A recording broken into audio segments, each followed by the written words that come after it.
edition of Spike of this year. I think we've had 3 very successful events. Last month we were in Trace and then had a really good turnout as well. And this month we are back at Barefoot, and then we are back with some exciting speakers to talk about something quite deep tech. So both these individuals, I've known them for some time. But before I jump into the individuals, let me tell you a little bit about, because I see a lot of new faces here today. A lot of people that I haven't seen before. Let me give you a little bit of a history about what Spike is. Spike started as a community meetup.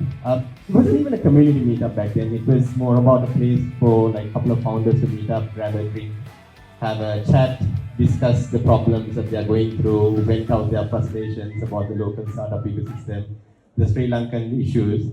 And then it kind of evolved into this community. We started more focused around founders, but then eventually we had a lot of students joining in, investors coming in, policymakers coming in, and then sort of sharing their experience, knowledge of what they've learned, the mistakes that they have done. And it's been a place for the local startup ecosystem to come and hang out, grab a beer, have a chat, and then also to sort of learn, listen to a couple of founders or speakers and then learn from them as well. So we started 2014, this is our 11th year. Proud to say this is probably the longest running meetup in the country. We probably hosted, I think, 80 plus events over the last 11 years. Thank you, Sachin, although you are part of the team. Appreciate this, appreciate the love. Right. So let's jump into the talks. So the first speaker of the night, Udara, who I got to know about maybe like 6 months ago in Bangkok. Funny story, so I was attending an Ethereum conference called DevConnect. It's one of the biggest Ethereum conferences in the world. It was in Bangkok. And then, and alongside the main conference, there was a security conference, and then the company that I work for, we were one of the sponsors of that event, so I was there. And then I was having lunch and then talking to someone else about what we do. And then, right in front of me, there's this South Indian looking bugger looking at me and then listening to me. I'm like, what's going on here? And then like 2 minutes down the line, bugger was like, "Macam Lanka," right? And then that's how I met Udara. But I had actually heard about him before because in the same, during that conference week, we had organized another event, and then Udara had applied to come to our event. And then when I saw his name, I was like, okay, this looks like a Sri Lankan name, and let me see who this guy is. And then I did a little bit of search about Udara, and then I found out he's actually one of the top security researchers in the world. So there's this security bug bounty platform where you can go and find bugs of other companies' issues, and then you can sort of list them, and then they identify you as like a top security researcher. So Udara is actually in the top 25 in the world. So round of applause to Udara, guys. Like he's representing Sri Lanka. Like no one knows about like how big this is. And then I met him, and then we had a good chat, and then I think we have a lot of respect to each other as well. Later we found out we both attended the same school as well. And Udara's journey has been nothing but phenomenal. He started as a telco engineer at Mobitel, no relation to blockchain whatsoever, right? Completely came from a different industry. And he really sort of, put in the work and the effort to get to where he is today. So without any further ado, let's invite Udara to come and we can hear his story. Starting off, ladies and gentlemen, initially it's an honor and a pleasure to come to such an amazing event, Spike Community, and to be able to talk to you guys in front of such an amazing audience full of entrepreneurs and as well as builders. I think you guys think differently. You guys do things differently, so it's a pleasure of mine to talk to you. So initially, to give you an idea about what I do, I'm a blockchain security researcher. So basically, it's a Web3 Security Researcher. So what I do is we find bugs in protocols, and then we try to fix them to make sure that this space is safe. So initially, to starting off, show of hands, like how many of you know about Web3 and have been in Web3? Like, right, I see a couple of hands going up. Right, okay, cool. Like there are 5, 6 hands going up, so that's nice. Cool. So initially, to me, what Web3 is, we are trying to decentralize certain infrastructure in the world. So what Web2 is, it's more centralized, right? So what we're trying to do is we're trying to give equal say to every stakeholder in certain institutions via Web3. So let it be finance, let it be governance. What we're trying to do is we're trying to decentralize each of these sectors so that each individual will have an equal say in terms of decision making, right? So I think that purpose is quite noble in terms of what we can offer to the world. And before going any further, let me give you a brief background about myself, how that I started off and what I did initially. So I was a network engineer and then sort of progressed my way to an assistant manager at Mobitel. And this was during financial crisis. It was 2022, and I was like thinking to myself, we were going through a hard time. Everyone knows that. So maybe it's about time that we make a change, or rather, I make a change. And it's easy to have that idea, but like, then what do you do next, right? So as any one of you would do, just Google and see, what are the other opportunities we have. So this is exactly what I did. I sort of Googled and just to see like what were the other areas that the other opportunities lie that I could sort of focus on. So one of the first areas that came up was, there was AI, and then right next to it, there was blockchain. So I was thinking to myself, maybe blockchain is a good idea. Maybe like a lot of people don't talk about this. There's no real buzz about this, right? So maybe like we'll focus on this and just to see where it goes. So I just started referring some articles by a few auditors, and I just came across one article which was by an elite auditor, and he was talking about how to be a security researcher. So I was quite interested in this. And then at the same time, when I was watching videos, YouTube videos, and there were a couple of videos about contest platforms. And then I was like, okay, you have materials to refer to learn blockchain. And on the other hand, there are something called contests, which probably you can work and compete in this contest. And if you do well, you learn reward. So there's a sustainable model over here because you can learn at the same time you can earn by doing. So I sort of focused on that, and I don't know like how many of you know about platforms, like contest platforms in Web3? A show of hands again, please. Right, we have a few hands going up there as well. So yeah, so like we have few contests, platforms. For example, right now we have Codfarina, we have Cantina, we have Sherlock, and then we have Hats Finance. So there are multiple of these platforms where that auditors. So there's no entry to barrier over here. Anyone can come and participate in these platforms. And if you do well in these platforms, and if you find unique bugs, you'll be paid well. So that is the model where these contest platforms work on. So initially, back in the day when I started, not so long ago, like 2.5 years back, there were like a couple of platforms which were leading at the time, which were Cantina, which were Codfarina and Sherlock. Right now, I think there are like 5, 6, or 7 platforms. So there's plenty of opportunity for people, which is another proof as to this why this industry is expanding so much. So that's where actually I initially started off at, doing contests. And then the first 6 months was quite a struggle because you have to understand the underlying technology of it, right? How this thing happens, how this thing works. So what are the common bugs that one could find? And then from there on, you build up little by little.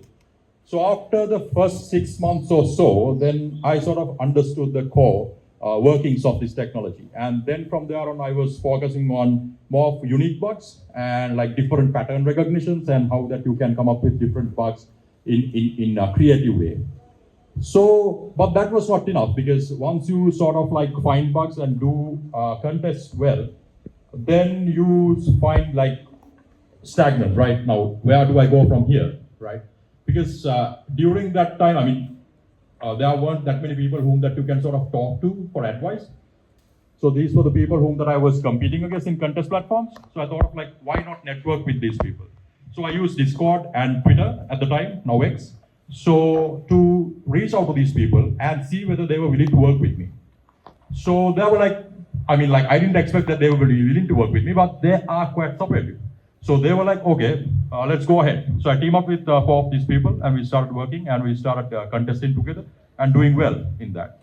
So what happened there was like you tend to build up on your reputation in the industry because now people tend to see you. You're doing well in contests. So like they see you everywhere in the leadership boards and everywhere. So you build up your reputation on that. And then after you network, what you do is you get these private audits. So what happens with private audits is the owner of a protocol or the sponsor is going to directly contact you rather than going through an intermediate such as a contest platform.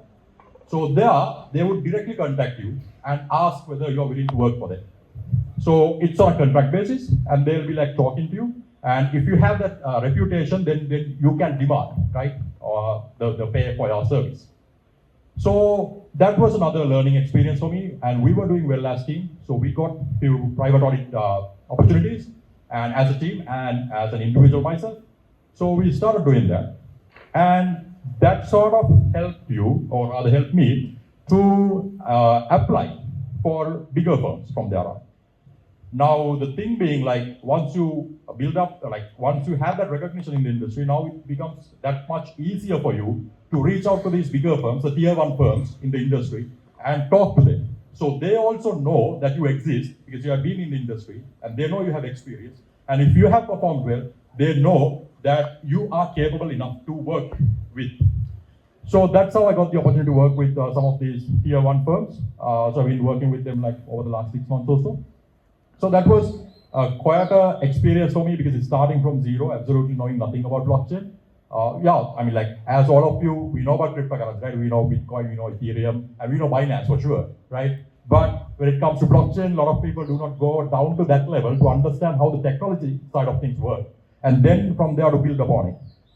So now this is the journey that I took, and I see a lot of faces over here, and maybe like your background could be different to mine, right? You could be in different sector, your experience could be at a different area. So what is there for you? I mean, that is why you are here, right? So first of all, what I would say is like, to me, this industry is still not mature enough, right? It's still at its very inception. So where I see is like, this is gonna grow a lot during the next decade or so. And for example, when I sort of initially started, there were smaller startups with 3 or 4 people working there. And now after 2 years or so, there are like 20, 25 people working there. So when you see into the future, maybe like a decade from here, these smaller companies gonna grow bigger.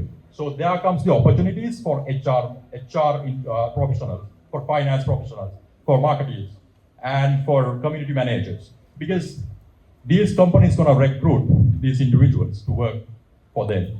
And everyone who has an experience or background in this area, it's about time you study about what Web3 is, right? You just go through the articles which are available on the internet. I mean, it's like, the information is free now. You have AI, you have Gemini, you have ChatGPT, you have pretty much everything that you can learn from. And then you have Google, and then you have YouTube. So information is freely available. It's about the effort that you put in.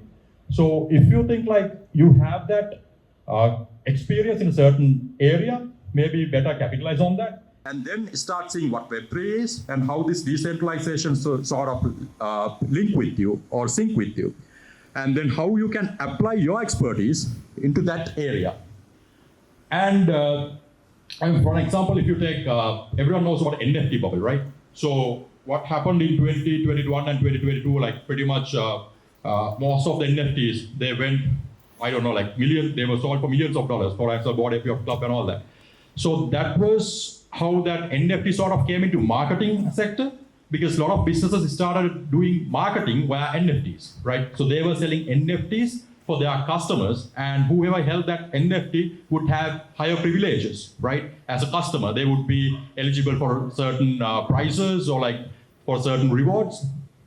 So this industry has links to other sectors as well.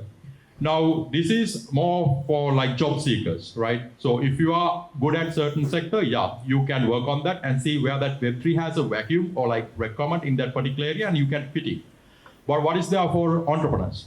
Now, when I say about Web3, there are other areas as well where that blockchain is currently sort of like having an influence on. For example, let's say the highest influence is currently on DeFi, on the finance, and we know like how many protocols are there in DeFi sector. And then on the other hand, we see certain other sectors such as supply chain management having an influence. through blockchain. I think, how many of you have heard about VeChain? Right. So like we have WET as a cryptocurrency, VET, and then we have VeChain. So they are working on supply chain management and having blockchain in the supply chain.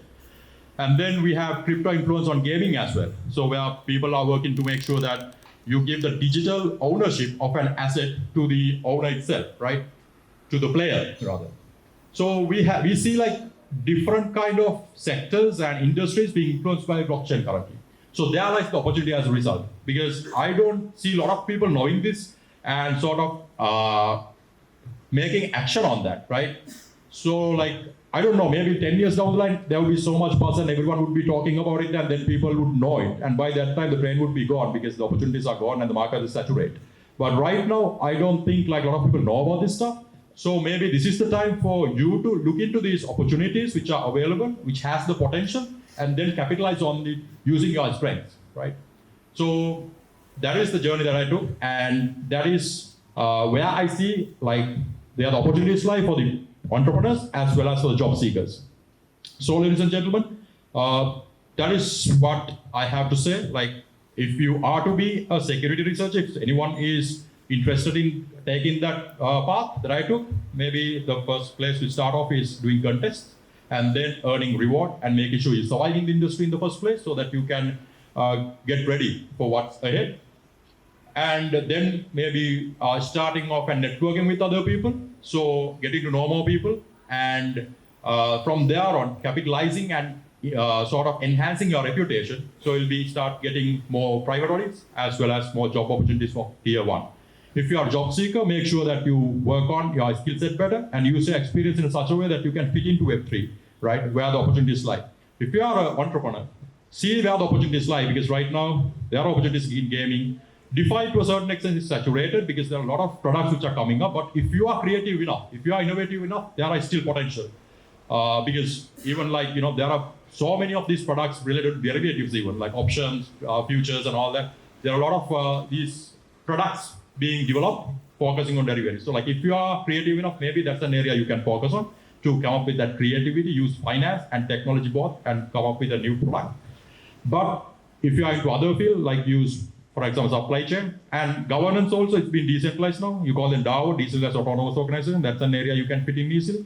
So where that people would have voting power, and based on their contribution, they will have an equal voting power that they can vote to make certain decisions. So it's not any more centralized. So these are the different aspects that entrepreneurs could take, right? So ladies and gentlemen, I hope that most of you guys will analyze what Web3 is and see where the opportunities lie, and try to grab the opportunity when it is available right now, rather than waiting another 10 years to do so when everyone knows about it, right? So thank you very much, guys, and wrapping up, thank you for inviting me to this event, and it was a pleasure. Thank you.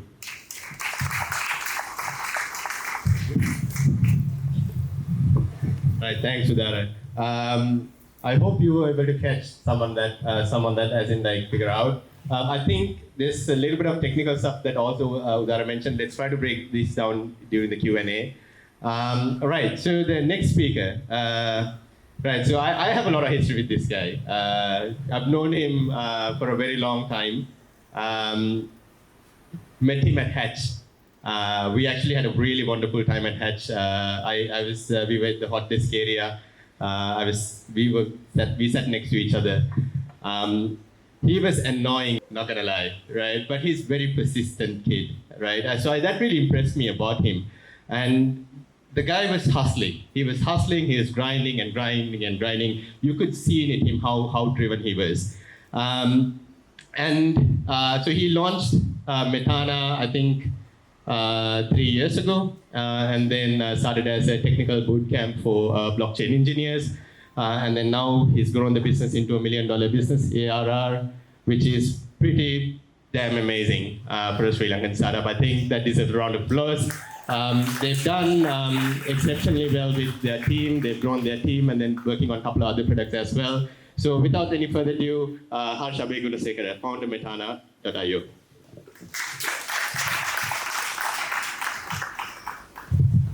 Thank you very much for the intro. And hi guys, good evening. So I'm the founder and the CEO at Metana. Metana is a company that literally trains anyone to get into tech. We help them get hired. We also train software engineers to be blockchain engineers, and we help them get hired as well. So we've been in the market since May 2022, and within the first 3 months, we hacked our growth to do $100,000 in revenue, booked value. That was a pretty crazy, great, growth hacking story that I can just unfold all, in front of all you guys. And then to this date, now we are doing like nearly $1.5 million in revenue, ARR, and then the business has been growing 100% year over year, and it has been a crazy. It has been a crazy story for me myself, because if I really look at it, this is the first company that actually worked of mine as a founder. So now we have a great team of like 30 plus people, and it's going on amazing. So so the topic is all about like how to build a Web3. So the topic is all about like how to build a Web3 startup, right? But the knowledge that I will just now tell with you guys, talk with you guys, will be pretty much you can apply this to building your own other normal company as well. So when it comes to a business, I personally believe anyone can like start a business. It's just coming up with a product or a service idea, and then thinking of a name, taking a month or two to build a logo, and then put all together, and boom, you have a business. But business doesn't mean that if you can't make money.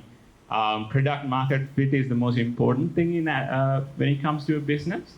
So even though I say we started the company in May 2022, I was hustling since 2019 somewhere. I used to go to medical school, then I dropped out of medical school to start my startup. So many failed. So been like hustling.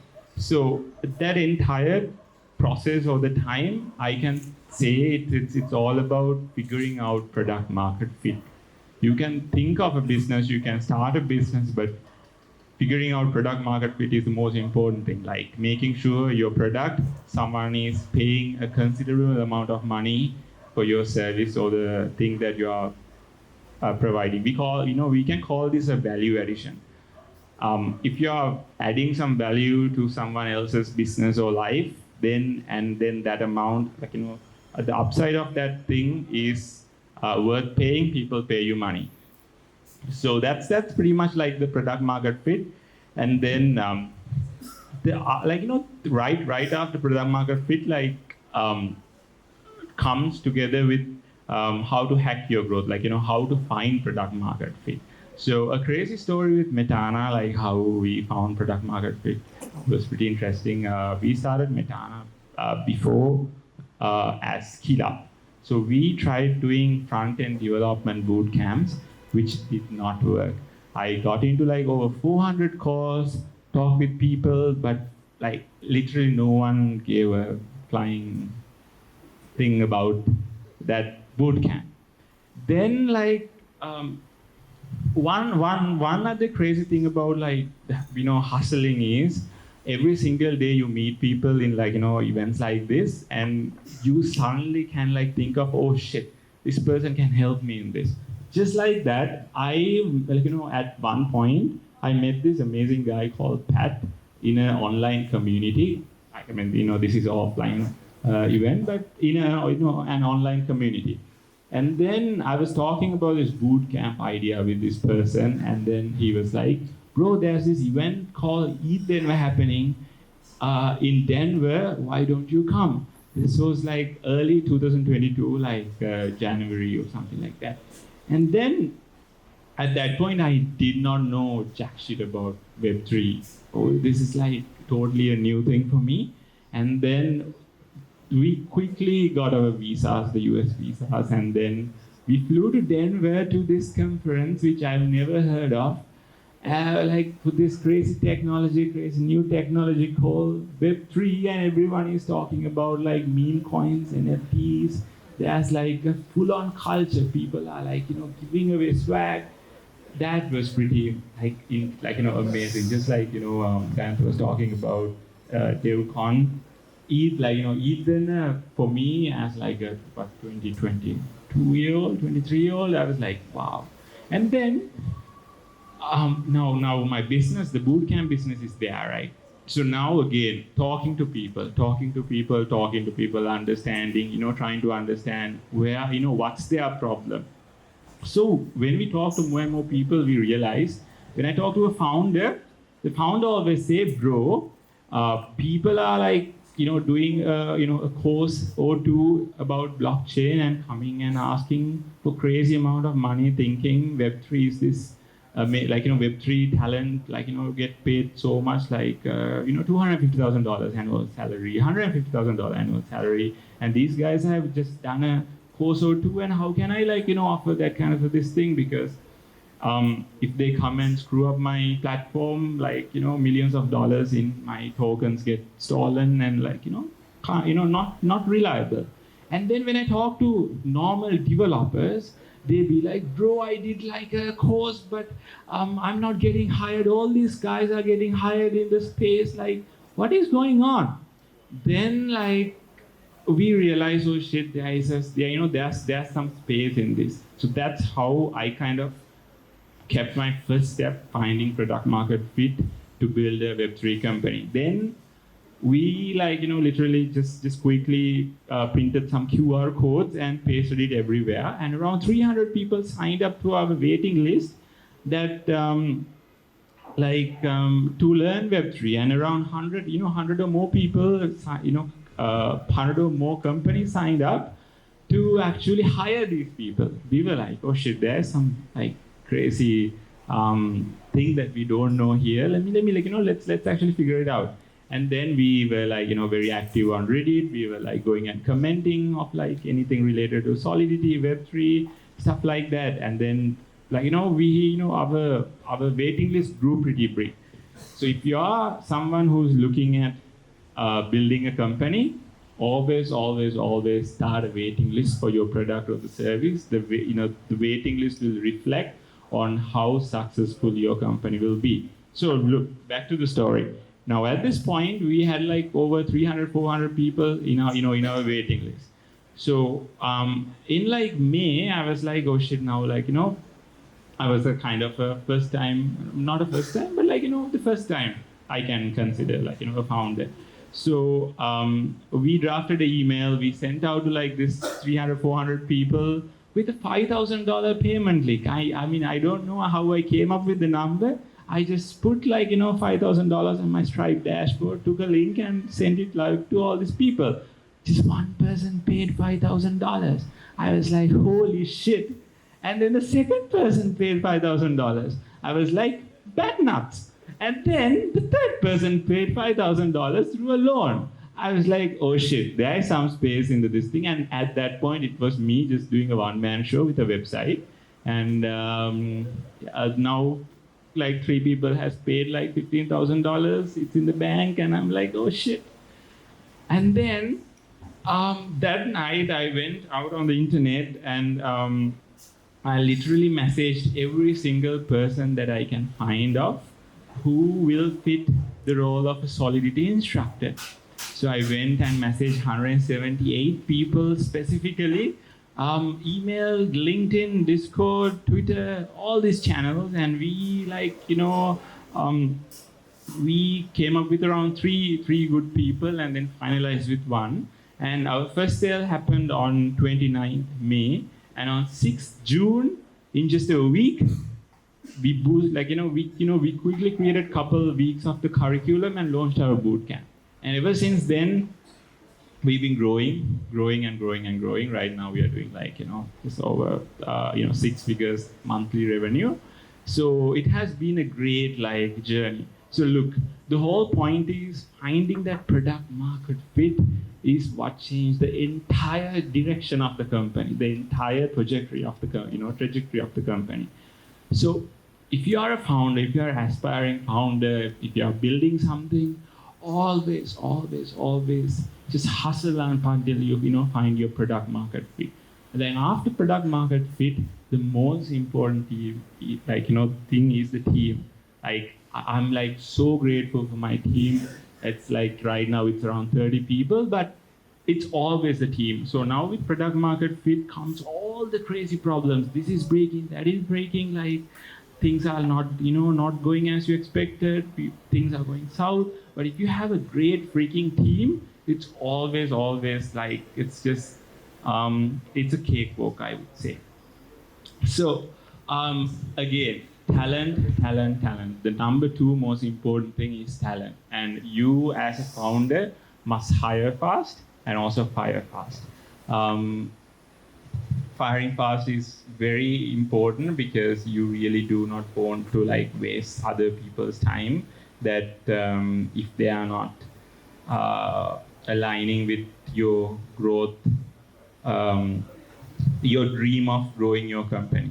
So like when it comes to firing, like that's a skill I think everyone needs to like upskill, because some people I have seen who are very competent, but if they are not like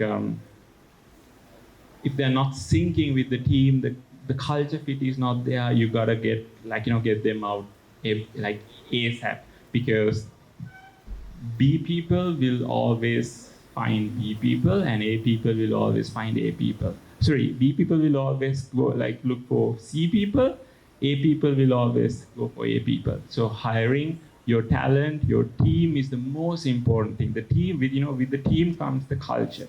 So at this point, I'm talking about a medium-sized business. So now you have found product market fit, you now have like, your team, your culture, your everything. And now as a founder, you will see the level of like expanding into other stuff. So now at this point, one of your products have found product market fit. So now with the team is growing, like you need to maintain your finances. Like you need to understand all these people, their families are depending on your product, the success of your product. You can't like put your hand into the honey pot and like spend the company money into this thing and that thing, or like pay your Netflix bill using the company card. It's like no longer possible. Managing finances. If you are not the best when it comes to finances, get an accountant to help you. And that way, like, you can make sure there's always money in the bank. There's a good cushion out there for a period like COVID, or Trump start like putting tariffs in like, and then the entire world goes to recession. If you have money in the bank with a good cushion, you have a peace of mind to build your company. So number three is the most important thing is a financial cushion. So that's pretty much how like if I'm to put how to build a company 101 to the level that I have built, I would say that's like the level. And then after that, you can go and diverse into like investing into other businesses. You can build other products. You can do all the stuff like when you actually have found product market fit, which is one thing, and then hacking your growth. So this is like a pretty 101 guide to build your company, and it's a pretty short talk. I would say, yeah, I mean, together, all we can like, do something, start a small business, whether it works or not, always start. And when you start, when like 100 of you starts, 10 will work, and you guys will give more jobs to our country, like, to more to our people. And that way we can build a beautiful country for all of us to live. So that's my talk. Thank you very much for listening. And I will take some questions if you guys have any questions. Usually I have like questions for this, but like usually when I do Q&A, like, or even introductions to speakers, I've been doing this for 10 years, but like I get super nervous. But today, I'm not, right? I feel like right at home because I know you for such a long time. I know Udara as well. Yeah, it's honestly like both of you, I think, incredible journeys. Like I know you from the days that you've been hustling at Hedge. We used to share the same lunch, right? Your nanny's lunch. I still miss it. So when it was the COVID time and I was actually pretty broke, this guy brings lunch every single day and share it with me. His nanny makes his lunch packet. I'm so tense. There was a time period at Hatch, it was just three of us, me, him, and Rice, just three of us at the building because the lockdown, we had a pass to come to work. So, yeah. So, Harsha, tell us a little bit about Web3 marketing. I've seen marketing strategies used by a lot of companies. Everyone says, hey, go to Instagram, go to Facebook, go to start advertising, start spending a lot of money on ads. But your approach was completely different. How did you come across that? And then can you tell us a little bit about the strategy that you used? Yeah, sure. I actually forgot to cover that in my talk. Good thing that you brought it up. So with Metana, we hacked our growth using Reddit, Twitter, and Quora. So what we did was we went and set up keyword notifications to any keyword that is related to our business. In our case, Solidity learning Web3, getting to Web3, learn coding and stuff like that. And whenever someone on Reddit go and ask, hey, can you how can I learn Web3? I get a notification instantly, and every single day, back in 2022 early, all I was doing every single day, 2-3 hours a morning was going and replying to these people. Hey, so you want to learn Web3? There's this company called Metana. Why don't you go check it out? And then this grew so much. That's the only way that we grew the company to $100,000, booked value in 3 months. All that money came from just that guerrilla marketing hack, I would say. Not just really Twitter, Quora, all this. So, yeah. And you also, I remember you did some cold calls too. Cold calls? I mean, damn cold calls. Yeah? Which one I It's okay. Right, let's move on to Udara. So let's shake up the room a little bit, right? I want to grab everyone's attention. So in your experience, right, tell us, you work with a lot of bug bounty or security researchers. So what's the biggest win someone has, the most amount of money that someone has made from a security, finding a bug? Yeah. So the most amount of money was $10 million. And $10 million, did you say? Okay. Yeah, $10 million. Okay, this is Web3 or a blockchain? In Web3. Okay. This was, I think, 2022. Okay. Yeah. So that was not a very hard bug to find, but it's just about having that eagle eye, seeing where seeing the points that matters in the code. So it was a very simple bug. Anyone could have found it, but if that was exploited, then the entire protocol would have been bankrupt. All the funds would have been lost. So the funds would have been worth billions, and the reward was a percentage of it. So he was paid $10 million. Awesome. Right. So that's it kind of gives you an idea of how much money that you can make in security. I've personally met people, I've met someone who's made $200,000 because he found a bug in this system. And there was another guy I met at DEF CON also who made $1 million. He found a bug on Uniswap, Uniswap is one of the biggest protocols in Web3. So Udara, so now that we understand there's a lot of money to be made, right? So if so you came from a non-development background, right? So I'm sure when I spoke to people, there were a lot of engineers here, people with software engineering background. And if they want to explore security as a career, right, what would be the top 3, the first 3 steps you recommend? I would say if you have development background, then the process is much easier. And especially if you have a cybersecurity background, when I've seen like, a lot of auditors who are doing well with cybersecurity backgrounds, their process is very smooth, and then their results are very quick. So because they have the fundamentals behind them. So I would say initially start reading materials and try to understand the core concepts of blockchain. Where would you find materials? Like anything that you would recommend? I mean, like, for sure, I know where to find. I mean, like, when the CEO of AI Skills sits next to me, that's one of the companies to go for. They have some really cool materials. And like, after that, you have like plenty of open source materials in the internet. For example, Solidity have like Solidity documentation is pretty good if you're into Solidity. So if you're programming, what is Solidity? Solidity documentation. Yeah. So that's the main programming language you're using for Ethereum blockchain. When you're programming on Ethereum, that is the language that we mainly use. And there's another language called Viper. But more than Viper, Solidity is where that it's been mostly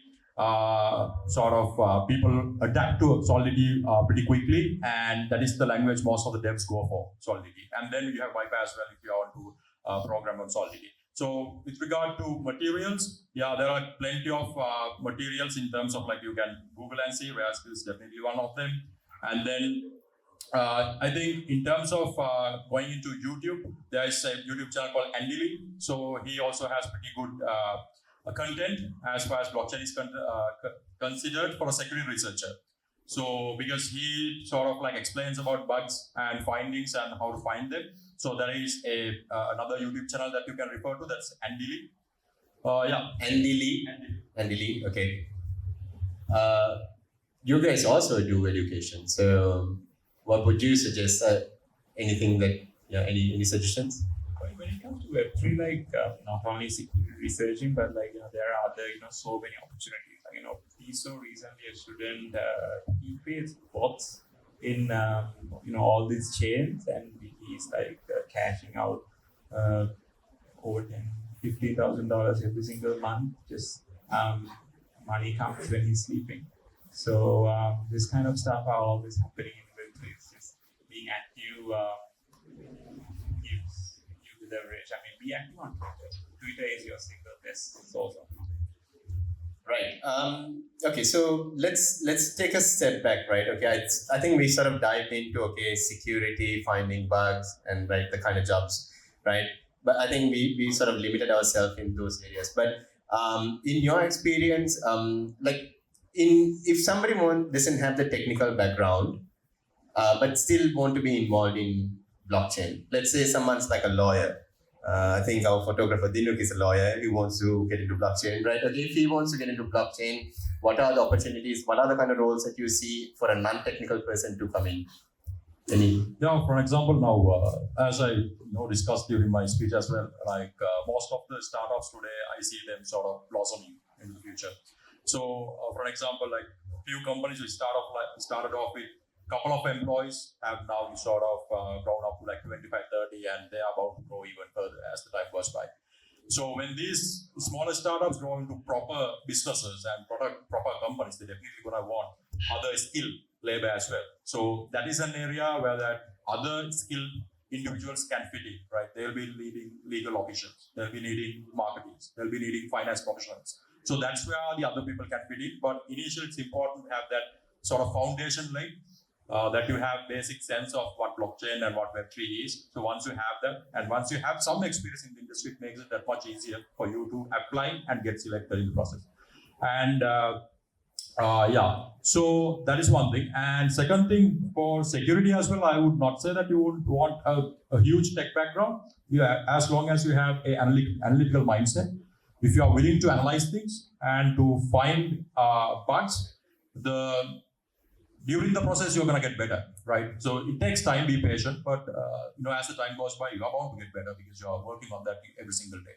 So it's just about analytical mindset to be a security researcher. I mean, you would know that a lot of people who are really good security researchers are not coming from tech backgrounds, right? They are coming from diverse backgrounds, right? So, I mean, some of them have been pilots, right? Yeah. Right? So that's how diverse this field is. So if you have an analytical mindset and if you are willing to put in the hard yards, then security is definitely an area you can focus on. I mean, if you're not in technical and motivated Web3 start, you won't come back. I mean, I'm running a coding school and I can't code. You guys believe? Yeah. Also, if you are not technical at all, you can join our Web3 beginner boot camp. Shameless plug, bro. Shameless plug. I couldn't expect anything less from you. And then actually getting the tech. Yeah, awesome. But can you also tell us a little bit about what kind of other jobs that's available in Web3? Like, I mean, I know you guys are growing, like you've been growing like crazy for the last 2 years. But like overall as an ecosystem, I think I spoke to Mania, yes, Mania.sol. I think he's a community leader as well, like in the Solana ecosystem. There's a bunch of guys over there. So can you tell us a little bit about like the other kind of jobs? Like I think I've seen like a lot of community managers are there who has no technical background. I've seen like legal people joining like product teams, turning into be product managers. In fact, I've seen like a physiotherapist became joining, is doing a Solidity bootcamp, right? Trying to be a DeFi engineer. What kind of jobs that have you seen that non-technical people can do? I would say still there's a major gap with when it comes to UX and UI in Web3. Web3 is not yet grammar ready, we call it. To make sure Web3 technologies are your grammar can use these technologies. UX and UI is a very it has been there and it's still a needed pathway. And then together with that, we have seen if you are slightly technical, roles like DevRev, developer relationship related roles meet really good amount of money. Can you explain a little bit about what is developer relations role? So developer relationship is you are not super technical, but you work with developers to build a community, promote the chain, build bring them to the chain. Bring them to the ecosystem and keep that the whole vibe going on. That's your role. So you are not super technical, but you have an understanding about how the technology works, but you are also like a super extrovert or people's person where you bring more people into the ecosystem. Okay, awesome. Is the job. Right. So we have seen people, literally dishwashers turning into DevRev, DevRevs and making $120,000 annually. So. Right. So what's like the highest amount of money that one of your students made? Known, I would say 260. 260? Yeah. A year? Okay. Yeah. Okay. How about you? Probably more than that. Okay.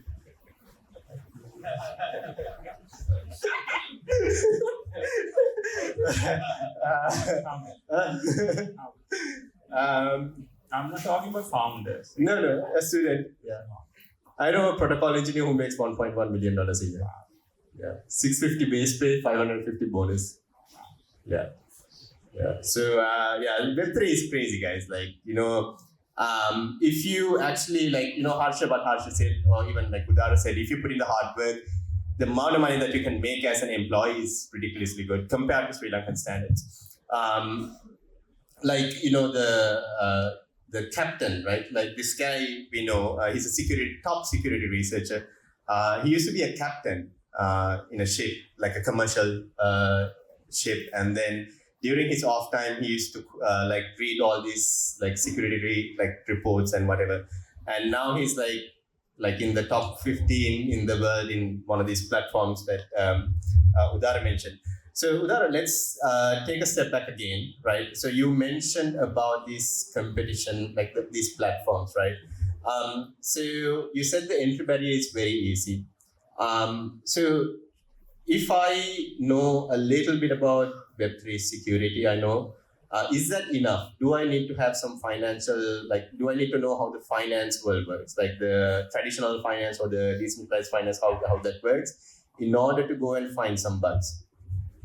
I would say now where the industry lies right now, because there is a lot of competition in the security as well, right? It has grown over the last few years. So people are getting more into the industry. So in terms of, there's absolutely no entry barrier. Like you can start even today if you want to, you can start doing contests. There's no problem at all. So if you have a finance background, that's an added advantage. So that's not to say if you do not have finance background, don't do this. That's not to say that. If you have financial background, because I've seen that. Right? Do you have finance background? Sorry? Do you have any finance background? I have done an MBA, so I have a little bit of finance background on that. But beyond that, nothing. Yeah.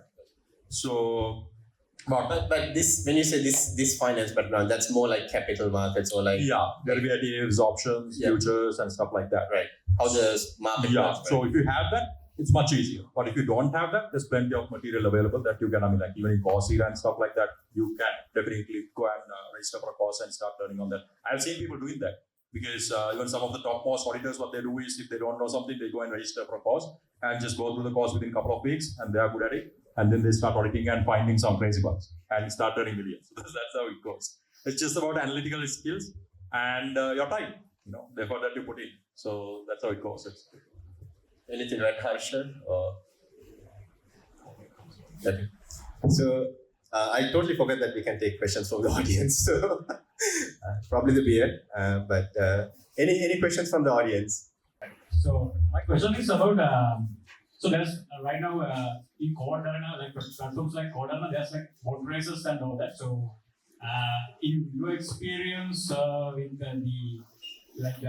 what kind of bugs do you most encounter? Like, is it domain-related logic mostly, or like some kind of math stuff, or like language low-level stuff? Like, and also like what kind of bugs those AI bots are good at finding, and like what kind of bugs that still they are failing? Because I saw like even though there's bot prices, there's still demand for human-reviewed audits. So what do you think about that?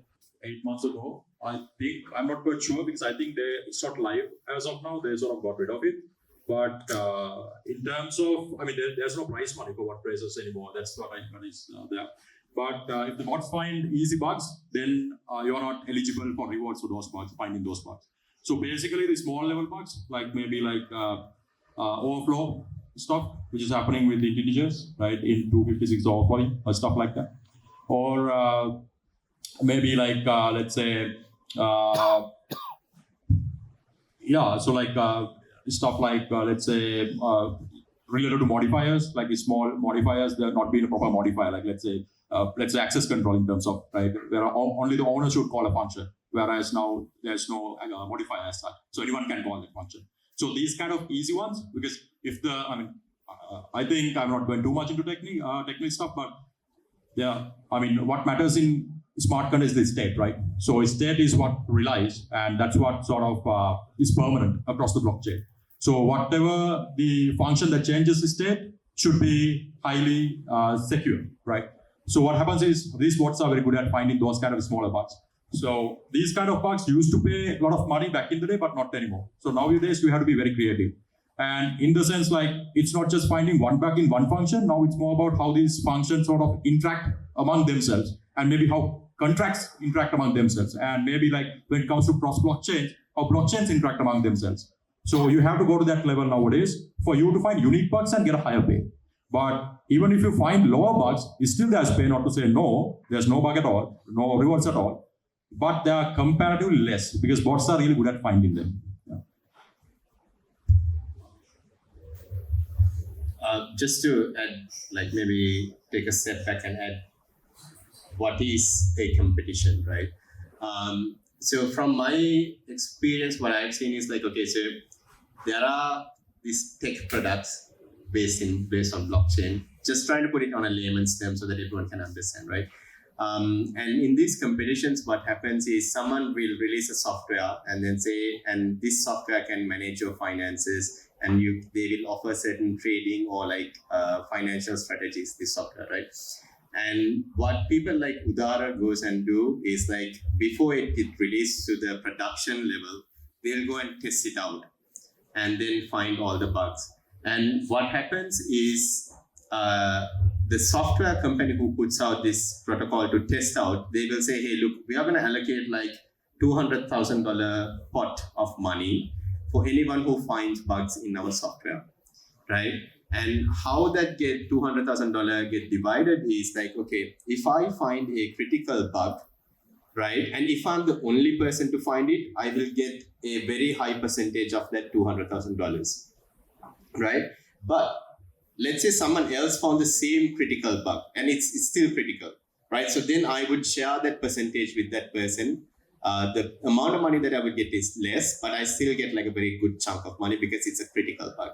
So likewise, if it's like a medium level bug, the amount of money that you get is less. Lower level bug that you get is less. And like he explained now, I think if the bug is founded by a bot, which is like an automated, like a script, right? You find it, then you don't get paid for it anymore. So just to sort of, I just wanted to break down, like for anyone who doesn't understand how the security researchers, like how they work, just wanted to break that down, like how they make money in competitions. Right, so...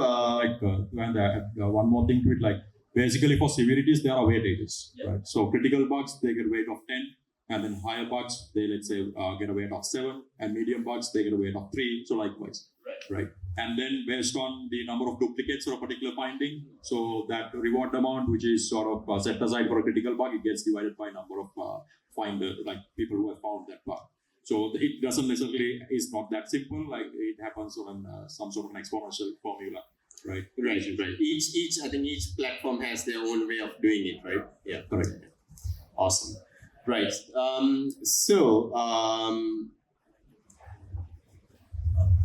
Like, add something into that. The most beautiful thing about Web3 is even that is on chain most of the time. So no company will like screw you over. They can't. Yeah, everything's transparent. Everything's transparent, right? Right. Any questions from the audience anymore?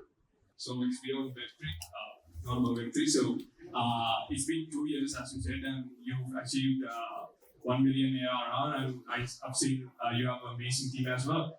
Can you give me an advice about recruiting people and building business processes and handling the exponential growth kind of thing? I would say follow your gut. Your gut knows so much. It's so knowledgeable, I would say. Talk more, and when it comes to early roles, hire. Don't take this in a wrong way. For early roles, hire people with people who doesn't have a work-life thing. It's all work, and Especially if you're running a startup. Yes. Especially if you're running a startup. Yeah, if you're running a startup, always hire people who doesn't have a life. This is your life. Yes, This is your life. This is your life. You all You live live, in this. breathe, eat, shit. This is your life. All together. That is the advice that I can give you. And then after that, once you go to the next stage and the later stages, Then you can start talking about work-life balance. work-life balance and everything. So, yeah. In the beginning, it's like all hustle. You as a team, you hustle. That's so Why don't you tell us about what you did, what your work sprint? Yeah, so I saw it on Insta. It looked pretty damn awesome. Thank you. I'm running this other company called Build Form. That's like a forms app. So this forms app was developing so damn slow. I was like, oh shit, now we gotta do something. Then I have my girlfriend. I shaped the case that I love people.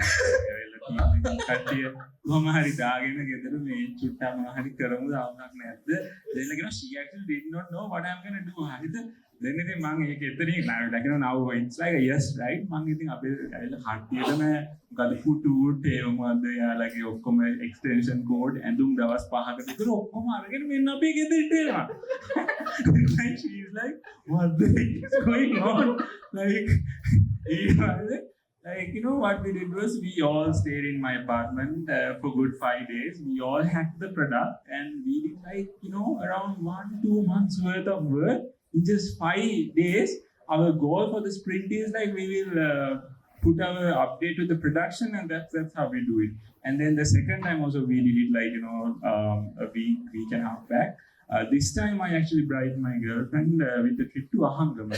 I brought all the boys to my house, gave them the direction, gave them the goal, and then I took my girlfriend to Ahangama. I told you, this guy is a hustler, man. He's a hustler. He's been hustling for the longest time. I don't. But I need to give credit to my girlfriend. She's such an amazing person. Did she pay you to do this, bro? Actually no. Another advice: go find a really good partner. It's like the most important thing. As a founder? Not as a founder, as a human. But then you said, like you need to find someone who live your startup. I would say, I have so many screwed up relationships because of that. But later when you actually When you reach a certain level, when you right? reach a certain level, I hear you. don't lower your standards. Find the best person. Awesome. Because of life advice too, bro. Yeah. Okay. Nice. Right. Okay. Any other questions? Oh, sorry. You had a question. Wait, did I actually answer? No, hang on. He had a question earlier. I guess good evening. These days we can see most of the fintech applications and payment application integrating Web3 with their softwares and all.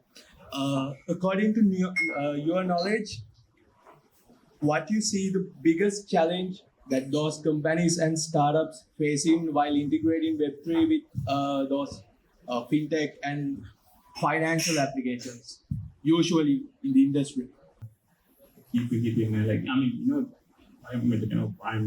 not the most knowledgeable, but I think I'm fairly knowledgeable. If I am skeptical about that at this level, pretty much the normal general population is way more. Yeah, because it's pretty much the same thing. I would say it's building trust because nowadays we hear a lot about hacks, right? And it's not just small money you're losing because of that. Sometimes to the extent of $200 million, $500 million being lost due to a single part. So when you hear these kind of things, it's very seldom that people ever put their money into these kind of on-chain protocols. And secondly, making that entry to barrier less, right? So right now it's a little tech savvy, and for an example, sometimes when you're using MetaMask as the wallet, you have to sign a signature, right? And then there also you have to make sure that signature is right, which follows that particular template called EIP 712. So these kind of things, non-tech savvy person would not know that, right? So if you're into this only, you will understand, okay, is this following this correct template, right? And then you will sort of copy paste that and just check it by yourself. But if you're not, you can't blindly sign transactions on blockchain. So that's a huge security threat. So you have to make sure that process and entry barrier is less when you're sort of combining the two. Yeah. Thank you very much. You want to tell us about the recent biggest hack of the world? I can't exactly recall the name of it, but Bybit? Sorry? Bybit 1.5. That was I don't know the numbers about it, but it was 1.5 billion, right? Yeah, so that was it sort of shook the entire industry. That only I know because I sort of saw a lot of X messages just roaming here and there, and then everyone, right? Shall I give a little bit of a background? Yeah, sure. Yeah. So about 6 weeks ago, the world's biggest hack happened for $1.5 billion from an exchange called Bybit. That happened. And it was a hack done by North Korean hackers. North Korea has a state-sponsored program for hackers. If you are a hacker, they will hire you and then they'll give you $2,000 salary and give you the ultimate life. But you work for the government and then your job is to hack these protocols. And they're very well known for this hacking. And North Korea is notoriously known for this. I think they've done $300 million, $500 million hacks of these protocols, and then they just figure out draining money. Add one more thing to it, I think it's funded by certain individuals in North Korea. Right? For sure. So it's coming from top tier. So those hackers are funded by the top tier individuals in that country. So the funding is always there. And in terms of Bybit, I think it's one of the largest exchanges, crypto exchanges. Right, fourth biggest exchange in the world. A lot of liquidity is just gone. When you take $1.5 billion out of their pockets, then half of their liquidity is gone. So there's nothing to trade on. Yeah, that was it. Right now, again, this is a green signal from the industry. The company did not even click. They were like, if you want to withdraw your money, we have more money in the bank. Don't worry about it. And, they stayed strong. So that actually signals now the Web3 ecosystem has come into a more stable stage. Even a big hack like this won't Will be sustainable in the future. Any questions from the audience? Hi guys, so my question is about the Solana blockchain. So these days when I go through X, most of them are hiring Rust smart contract developers. So what are your opinions on the Solana blockchain since its scalability? Right, I can take this one. So I work as a technical recruiter for Rare Skills, Rare Talent. We are also into blockchain. So over the last 6 months, I've seen a significant demand for Rust engineers, right? And I think if you grind yourself for like the next 6 months to really understand Rust, like the low-level programming language.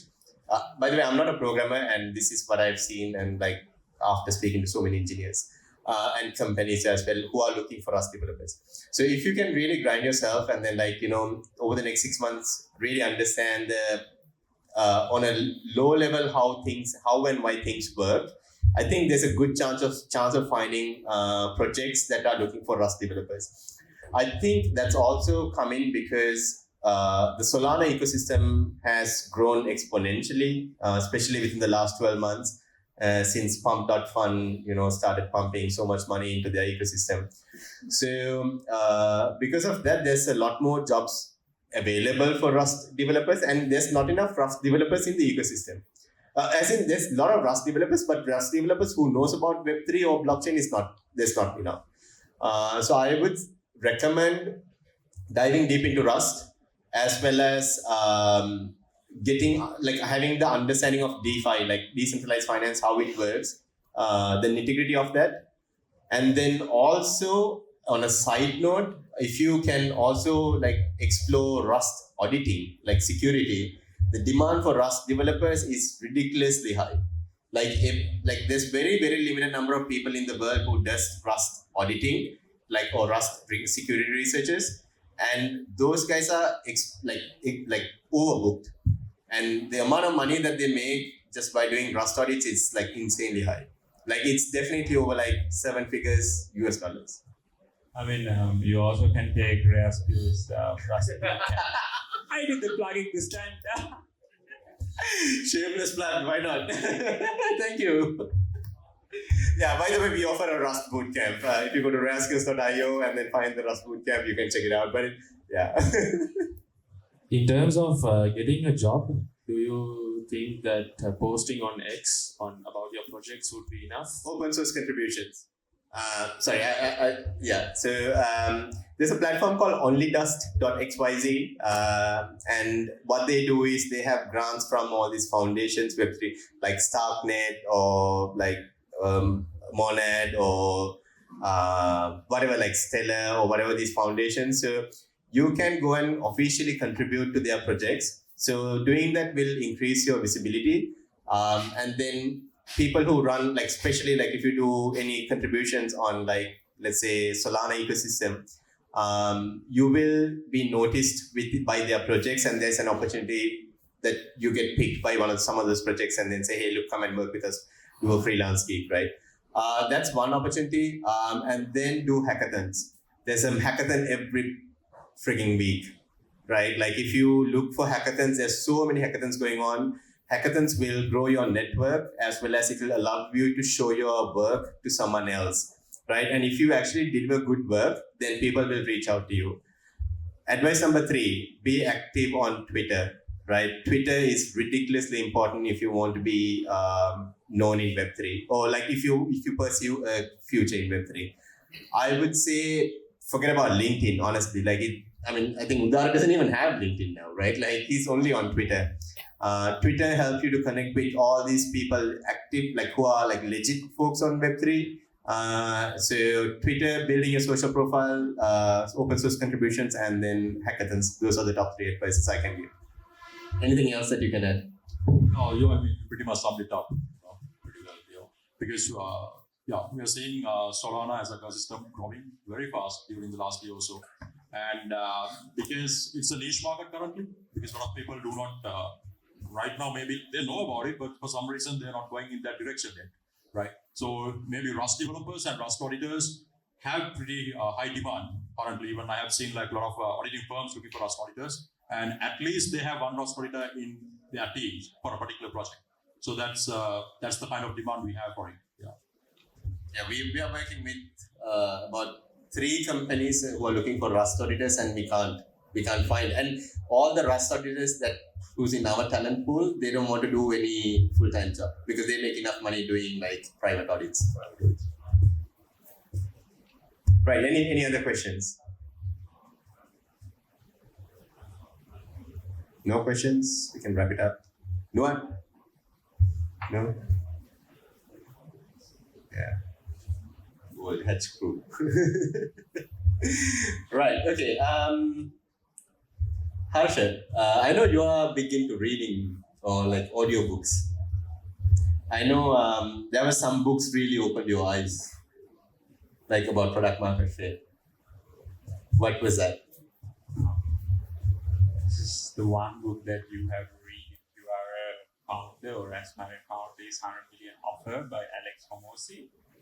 It's the book that actually changed, I would say, the trajectory of Metana, like, putting together an offer that people feel stupid saying no. Like, if you make sure your offer is so good, while whoever you are telling it to feels stupid saying no, that's a great freaking offer. So this book teaches you how to put together this kind of an offer. Right. Actually, I was looking for the mom test. You were raving about it, man, back in the day. I mean, mom test comes next, I would say, because Why is that? Look. First, like, you have to create an offer that people at least is like kind of interested in. The mom test is mom test comes when you're actually in the stage of talking to users and getting feedback. So the whole mom test group, the thing is like, let's say you think of a business that you're gonna do, and then you go to your mom and be like, amma make karna. And then she will always be like, yes, ඒක තමයි හොඳ මේක ඒක කරන්න කියලා. ඔයා ගිහිල්ලා කියන්නේ ලෝකේ තියෙන නරකම business එක ගිහිල්ලා කිව්වා. She will be like, yes, this is the business that you're supposed to do. Like, oh my God, you're the best one out there. But you gotta know how to get feedback even from your mom. That's genuine. Like, instead of asking directly and be like, I'm gonna do this, my friend is trying to do this business, what do you think? That's literally what the mom test book teaches you, how to ask questions from even your mom that she gives you genuine answers, so you get a good signal from the people you talk to, because no point of talking to hundreds of people and like they are giving you a bad signal. How to differentiate between signal and noise. Yes, signal and noise. Right, awesome. Any books that you would recommend, Udara? On business perspective? Yeah. I mean, you've been an entrepreneur. You've run a guys like Udara. Before he became a telco guy, he ran a gym and then he ran a F&B business. He's a hardcore entrepreneur. This guy. Any recommendations? I would say like most of you know that book, Rich Dad Poor Dad, for me. That's the book. Yeah, that's game changing. That's like it sort of changes how you think about assets and liability, and it changes your life. So to me, that is the book that I would read and recommend to someone. Sorry, because I haven't read the books that you have read, so I have absolutely no idea about that. But to me, Rich Dad Poor Dad is the book to go for. Right. I'll take one last round of questions if there's any. If not, we can wrap it up with final thoughts.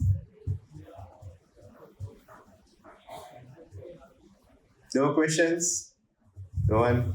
Well, since no one has questions, if I'm to give you this one last piece of advice, or thing that I see always in Sri Lanka mindset, is understand your unfair advantages. But what's an unfair advantage? Unfair advantage is something that you only have it like for some freaking unfair reason. Like, let's say your family is rich, or your family is not caring about you. That's an unfair advantage.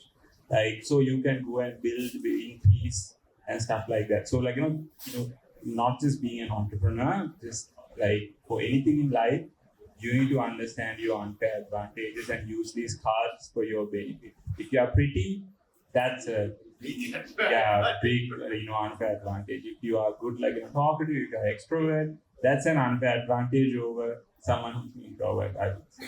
Right? So you need to understand your strengths and play from your strengths. Sorry, I actually have another final question. From my understanding, the Web3 developer community or this Web3 security community or the Web3 technical community in Sri Lanka is handful.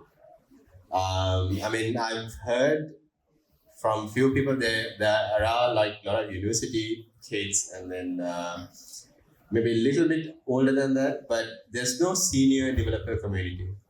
Have you also noticed the same? If so, how do you think we should address this? So how can we get more people into this industry? I really believe it because we were trying to hire some Solidity people, and it was so hard. We had to put the hackathon out and then make them learn Solidity and then hack something, and then only we could hire these people. So from hackathons like that, I think it will grow. But I think we can all get together and do something to bring this technology to be a normal thing in the community. Because right now the thing being lack of awareness to a certain extent, because a lot of people do not know about this.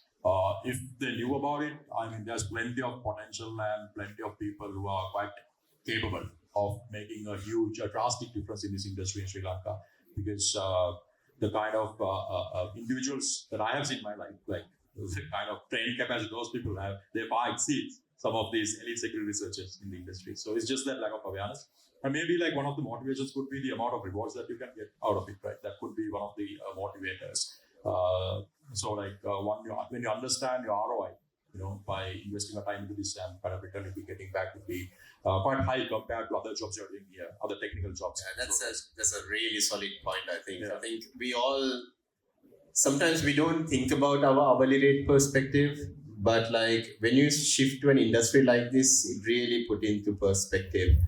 Right, like in Sri Lanka, okay, what's your hourly rate, and then when you go to a different industry, I mean the effort is the same, right? If you really look at it, the hard work, even in Sri Lanka we put the hard work, right? It's not easy work, but our ROI, the moment you change the industry or fit into a different ecosystem, is insanely high.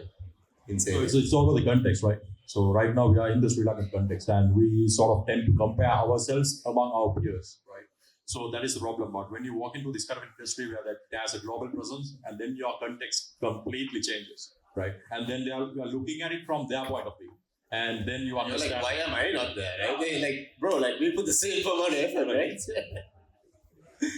Right, okay, awesome. Any final remarks before we wrap up? Yeah, I would say for you to just go and look into this, right? Just Google and see what Web3 has to offer. And there are plenty of opportunities available. Just go and see it. And because the world has gone such a distance in every sector that we can think of, right? They have past us and they're 2 decades at least ahead of us. So this is an industry which is at its very inception right now. Maybe it has started, the Ethereum was I think invented in 2015 or so by Vitalik. So it's 10-year history that the Ethereum has. So it's not that you guys are not that late into this. So it's still very early. Just see the potential and the growth capacity that this industry has and just be patient and put in the hard yards. I think a really good example for that would be, what's the graph? Theory of, yeah. BOI is still in the innovators. Because I think the industry is 15 years young, right? At most, Bitcoin is 15 years old. So Ethereum is 10 years old. So industry is it's still at an early stage. Even if you join now and then grind the next 3 years, you'd still be in the first 5% who got into the industry, right? And usually the product, if you understand the product market fit, when you pass like the 17%, that's when like the product market fit comes in. So if you're at 5%, like imagine like the next 15 years of your life, how it can change. Right? Right. Huge potential in the industry. Yeah, there's so much opportunities in this industry if you want to explore. Can they reach out to you? Yeah? Yeah, definitely. So you can follow me in Twitter. I'm Udsen. Yeah, that's my handle. UDSEN. Yeah. UDSEN. Yeah. Yeah, So, Udsen. yeah. So you can reach out to Udara on Twitter or just have a chat with him here as well. And then Harsha, how can someone reach out to you? And just search me on Instagram. On Instagram. Yeah, and then Instagram and then LinkedIn as well. Oh, like on Twitter. Or Twitter as well. Harsha Abeygunasekara. Okay. And are you guys hiring? We are hiring. Yeah, okay. So if anyone's looking for jobs, hit him up. We are hiring a community manager, like kind of a dev person. So. Okay, awesome. So that's an opportunity for you to work in a blockchain company. Right, guys. I think that's been a long Q&A. I really did feel like home. You know, like usually I would be nervous for this, but it's really been an awesome chat. Thank you so much for your time. And also making time to be here and then, share your learnings and your experience, your failures as well. Appreciate it. But guys, round of applause for Harsha and then Udara. Thank you so much.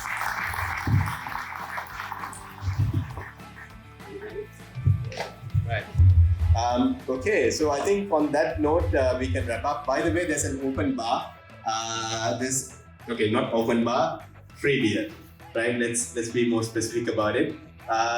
You can feel free to grab a drink, and then feel free to hang around, network, and connect. We'll be here till about 8:45, 9. So yeah, you're more than welcome to hang around and network as well. Thank you so much, guys. Have a great night. Thank you.